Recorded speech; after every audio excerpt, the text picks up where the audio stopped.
All right, my friends, we're going to take some time to look at mortgage information, looking at the U.S. Census Bureau report that they have. It's just freaking awesome. If you're a data geek like me, man, I love this stuff. The IRS.gov on tax, I can get lost in this for days and days and days and never come up. And if you notice, I don't sound that good because I'm fighting this freaking nasty cold, but I'm still here. I'm committed to my friends at Heritage Wealth Planning YouTube channel to give you the information that no one else is giving you, because I don't think anyone else does this, which is nuts because there's so much great information out there, and how you use that for your own financial planning. Well, you just got to look at it. The reason I want to go down this rabbit hole is because mortgage expenses and housing expenses are the number one issue of expenditures for retirees. Nothing comes close. Not healthcare. Nothing comes close. Look, I got some other videos where you can see all these different tabs up there, and I'll share with you as we go through this, but nothing comes close than your housing costs. If you can't get your housing costs under the control, I don't care what else you're doing. That is the number one priority, is your housing costs. Thus, you need to know what's going on out there, because that is the critical thing for successful retirement planning. All right. So let's go down here to the U.S. Census Bureau's website, and don't forget to subscribe and thumbs up the whole thing. Smash! All right. So let's go down to the U.S. Census Bureau's website. Let me just real quick. The reason I'm down this rabbit hole is because I started just so much. I mean, we got all these different things. How much? Oh, that's from CRR. We got state of retirees, how long their lives have changed retirement. We got understanding expenditure patterns in retirement. We got how much income do retirees actually have from the Center for Retirement Research. U.S. mortgage market statistics, just tons and tons of stuff that I've been looking at. And just the data is mind-boggling. And yet they all say the same thing. And just see, and I'm going to go over all this, don't get me wrong. They all say the same thing. And if you're wondering what these are, Social Security, we're going to talk about the windfall elimination provision here next. Everyone's been asking about that. Got to talk about that. All right. Every single piece of data out there, and if they don't say this, just, I tell you, rip it up, take the freaking sheet, rip it up, and run for the hills, is that that your home expenses is your number one cost, without question. And anyone who says that is nuts. Are there once in a while somebody who has an expense that's more than home? Yes, but no one else does. And so just you got to take that with a grain of salt. And remember, whoever's saying that, they don't know what the hell they're talking about. I just don't know what else to say. All right. So let's go into this. And this is, I'll go US, and I'll put a link to the show notes. I mean, there's just so much stuff in here. It's crazy. So the first thing I want to do is look at the owner-occupied housing units without a mortgage. All right. And that's as of 2017. So all the houses out there that you own, that you live in, not you're renting, that you own and renting a tenant, but you actually own and live in, owner occupied.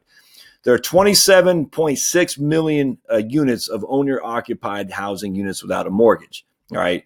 What I find of interest, though, is there's the value of the home right here. All right. It's less than 50, 50 to 100, 100 to 200, 200 to 300, and 300 to 5, and so on and so on. 60%, so the predominant amount, fall between $50,000 and $300,000. And that's what we're going to focus on here today. This is without a mortgage, and we're going to see what it looks like with a mortgage.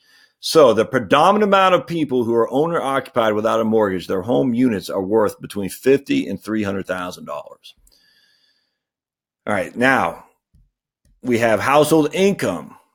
All right. This is pretty interesting with people without a mortgage. And I found this to be fascinating, actually. 60% of the people with household income without a mortgage have between $10,000 and $75,000 of household income. Now, I don't know exactly what income is attributed to.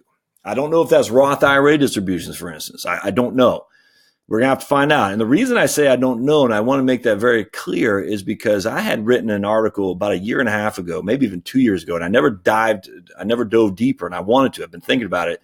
I just forgot about how the IRS looks at income and relative to what actually you have for income. And the IRS and the data that's out there from the IRS, they look at income as one thing, and then you and I look at income as something else. And I don't know how this is. Let's see if there's any notes on this here about income. Yeah, they don't say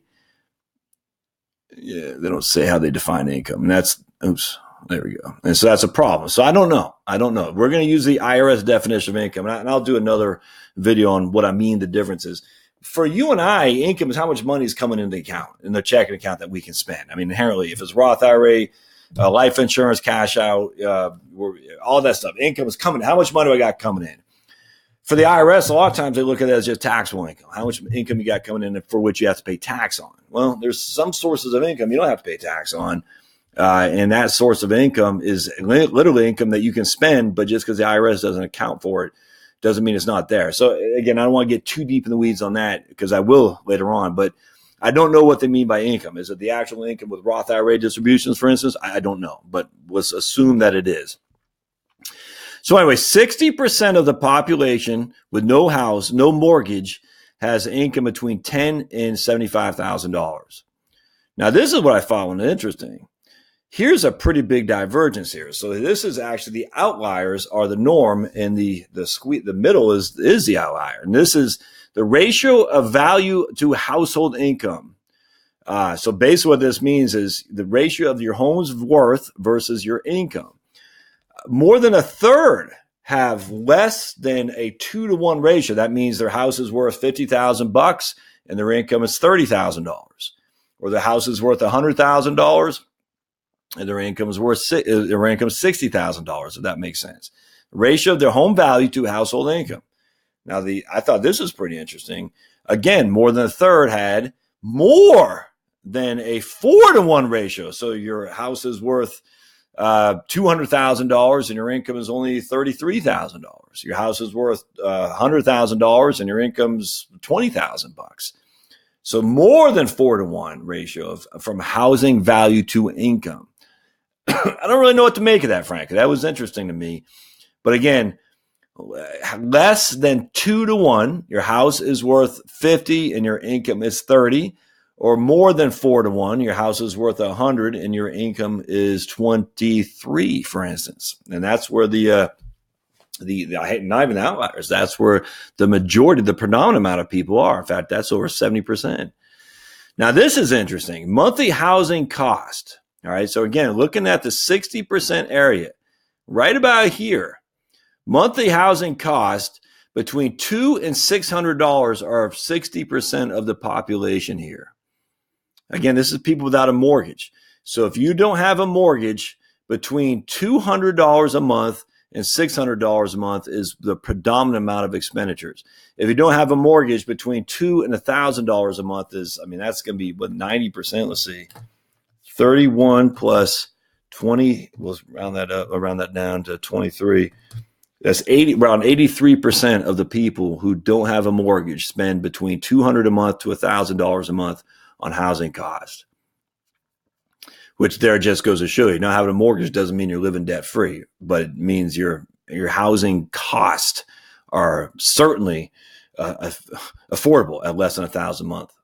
Now let's go here. Monthly housing costs as a percentage of household income. Now I find this interesting.